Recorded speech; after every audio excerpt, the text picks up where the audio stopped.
जय दोस्तों, आज के इस वीडियो में हम लोग कुछ और महत्वपूर्ण प्रश्नों को विस्तार पूर्वक समझेंगे और उनका आंसर जानने की कोशिश करेंगे। पहला क्वेश्चन है, वोल्ट मीटर से हाई वोल्टेज को हम कैसे मापते हैं।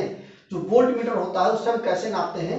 देखिए, ऑटो ट्रांसफार्मर की मदद से हम उसमें नापते हैं, करंट ट्रांसफार्मर की मदद से नापते हैं, पावर ट्रांसफार्मर की मदद से नापते हैं, पोटेंशियल ट्रांसफार्मर की मदद से हम नापते हैं। अब बात हो रही है कि हाई वोल्टेज को हम कैसे नापते हैं। देखिए, एक होता है हमारा एलटी वोल्टेज, दूसरा होता है हमारा एचटी वोल्टेज। अब एलटी वोल्टेज जो हमारा होता है वह 1000 वोल्ट से कम की जो वोल्टेज होती है उसको हम एलटी वोल्टेज बोलते हैं। सामान्य रूप से हम जो यूज करते हैं वो 220 वोल्ट एलटी वोल्टेज में आता है, 415 वोल्ट ये हमारा एलटी वोल्टेज के अंतर्गत आता है।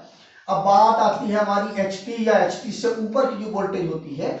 अब 1000 वोल्ट से जब ऊपर जाएगा तो वह हमारा एचटी वोल्टेज के अंतर्गत आ जाएगा। अब एचटी वोल्टेज चूंकि उसमें वोल्टेज बहुत ज्यादा होता है इसलिए उसमें रिस्क भी बहुत ज्यादा होता है।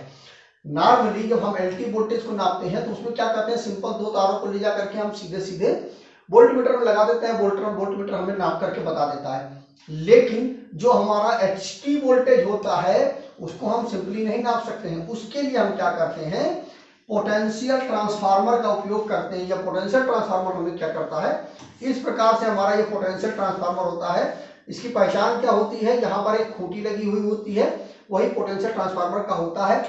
जो एचटी लाइन आती है, देखिए जो एचटी लाइन हमारी आती है वह इस प्रकार से आती है, इससे टच होकर के जाती है और यहां से हम वोल्टेज ले लेते हैं। अब ये होता क्या है कि यह जो हमारा होता है यह स्टेप डाउन ट्रांसफार्मर होता है। जो हमारा पोटेंशियल ट्रांसफार्मर होता है ये क्या करता है, 11 केवी मान लीजिए यहाँ पर आ रही है तो इस 11 केवी को स्टेप डाउन करके यहाँ पर हमें ये 110 वोल्ट दे देता है।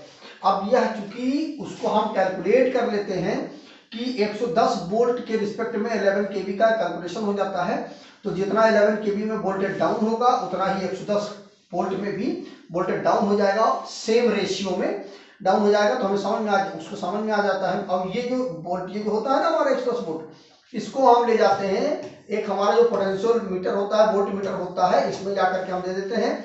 अब यह वोल्टेज मीटर जो होता है हमारा वोल्ट मीटर होता है, ये बताता रहता है कि इस समय वर्तमान समय में जो हमारी एचपी की वोल्टेज है वो कितनी आ रही है।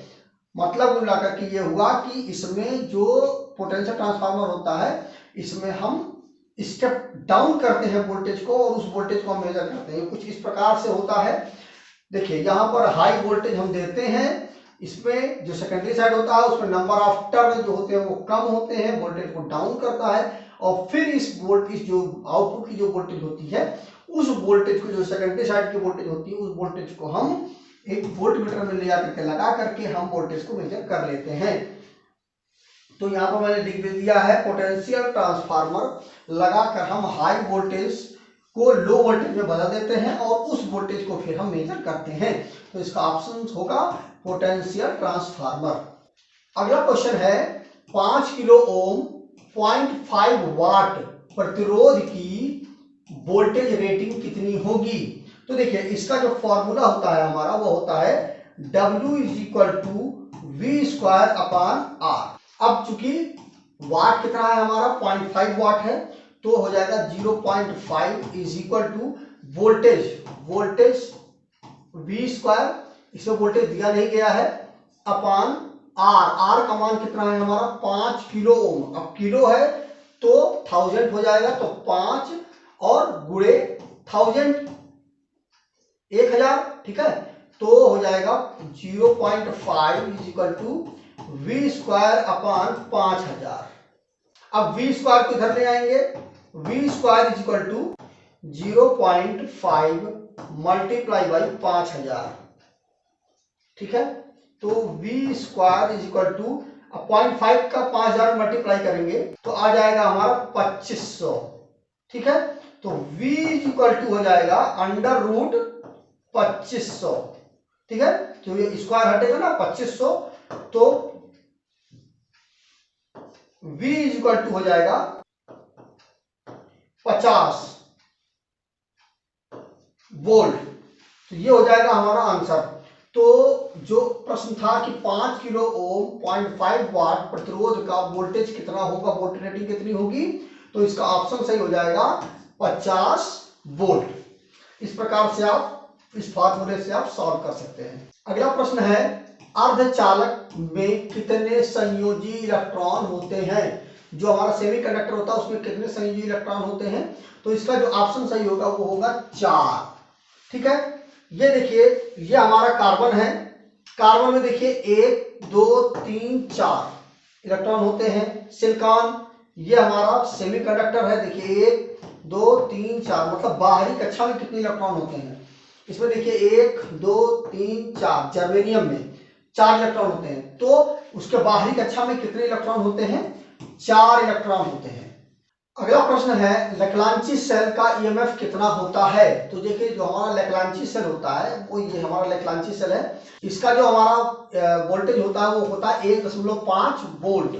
ठीक है, तो जो हमारा लेक्लांची सेल होता है वह कुछ इस प्रकार से होता है। देखिए ये बाहर की ये जो होती है ये हमारी बोतल होती है, इसमें जो पहली जो रॉड होती है वो जिंक की रॉड होती है, जिंक की ट्यूब होती है, और फिर ये अंदर जो भरा हुआ होता है वो अमोनियम क्लोराइड का पेस्ट भरा हुआ होता है। ये अंदर की जो रॉड होती है कार्बन की रॉड होती है।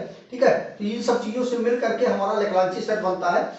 इसका जो आंतरिक प्रतिरोध होता है वो 1 से लेकर के 5 ओम के बीच में होता है, इसका जो आंतरिक प्रतिरोध होता है। और इसका हम कहां पर उपयोग करते हैं, इसका हम वहां पर उपयोग करते हैं जहां पर थोड़े थोड़े समय में मतलब सेल का हमें जरूरत पड़ता है, मतलब उसकी सप्लाई की जरूरत पड़ती है। जैसे कि हमारी विद्युत घंटी जो होती है हमारी, उसमें हमें लेक्लांची सेल का ही हम उपयोग करते हैं, क्योंकि जब हम दबाएंगे घंटी को तभी वो घंटी आवाज करेगी, नहीं तो घंटी आवाज नहीं करेगी। तो थोड़े थोड़े समय बाद हमें इसकी जरूरत पड़ती है, तो वहां पर हम लेक्लांची सेल का उपयोग करते हैं। इसकी जो वोल्टेज होती है 1.5 वोल्ट होती है। ठीक है, यह क्वेश्चन भी पूछ जाता है कि इसका आंतरिक प्रतिरोध कितना होता है, तो 1 से लेकर के 1 से 5 ओम के बीच में इसका आंतरिक प्रतिरोध होता है। अगला प्रश्न है सोलर सेल बना होता है। तो जो सोलर सेल हमारा होता है वह सिलिकॉन का बना हुआ होता है। ठीक है, देखिए यह हमारा सोलर सेल है, इसमें देखिए आप देखिए प्रकाश, सूर्य का प्रकाश इसके ऊपर पड़ रहा है। देखिए ये ऊपर वाली जो परत होती है ये हमारा एन टाइप का सिलिकॉन होता है, और जो नीचे वाली परत हमारी होती है यह पी टाइप का सिलिकॉन होता है। और ये बीच में देखिए एक ज्वाइंट बना दिया गया है, इसको हम जंक्शन बोलते हैं। ठीक है, दोनों को मिलाने वाला बोलते हैं। अब इसके ऊपर जब सूर्य का प्रकाश पड़ता है तो नीचे से हमें पॉजिटिव मिल जाता है, ऊपर से हमें नेगेटिव मिल जाता है, और बल्ब हमारा जल जाता है। इस प्रकार से हमारा वोल्टेज मिलता है। तो ये हमारा सोलर सेल होता है, इसमें सिलिकॉन का उपयोग किया जाता है जो कि हमारा सेमीकंडक्टर होता है। अब इसमें क्या होता है कि छोटे छोटे सेल होते हैं, इन छोटे छोटे सेलों को हम सीरीज में जोड़ करके हम वोल्टेज बनाते हैं, और जो वोल्टेज होता है वो कौन सा वोल्टेज इसमें पैदा होता है, डीसी सप्लाई इसमें पैदा होती है, डीसी वोल्टेज पैदा होती है।